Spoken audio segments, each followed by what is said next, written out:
Hello everyone, welcome to our channel. সকলকে জানাই শুভ দীপাবলির অনেক অনেক শুভেচ্ছা। দেখো, সবাই দীপাবলির সন্ধ্যেতে সবাই নিজেদের বাড়িতে প্রদীপ জ্বালায়। আমরাও আমাদের বাড়িতে প্রদীপ জ্বালানোর জন্য প্রদীপগুলো প্রথমে সাজিয়ে নিয়ে জ্বালিয়ে নিচ্ছি। জ্বালিয়ে নিয়ে তারপরে আমরা প্রদীপগুলো পুরো বাড়ির ছাদে পুরো বাড়িতে সাজিয়ে নেবো। পুরো বাড়িতে সাজানোর পর তোমাদেরকে ভিডিওটা দেখাচ্ছি কীরকম লাগছে বলো। ভালো লাগলে অবশ্যই একটা কমেন্ট করবে।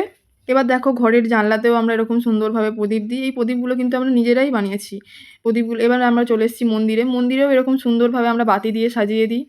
এরপর আমরা চলে যাচ্ছি সবাই মিলে প্যাকাটি বেঁধে, ভাই বোনেরা মিলে ধারে মশাই করতে। এই যে প্যাকাটিটাগুলোকে এরকমভাবে জ্বালিয়ে নিয়ে ধারে মশাই করবো। এবার এরকম ঘুরিয়ে ঘুরিয়ে মশা তাড়ানোর জন্য আমরা এরকম ধারে মশাই করি, যাতে এই ধারে মশাইয়ের আগুনে সমস্ত মশাগুলো আমাদের পাড়া থেকে অন্যদের পাড়ায় চলে যায়। এটা একটা মজার জিনিস। এটা শুধু মজা করার জন্যই করা হয়, এরকম কিছু হয় না। তোমরা কারা কারা এরকম করো অবশ্যই কমেন্ট করে জানাবে আমাদেরকে। এরকম করতে খুবই মজা লাগে। এই প্রবাদ বলে আমরা এরকমভাবে মজা করি।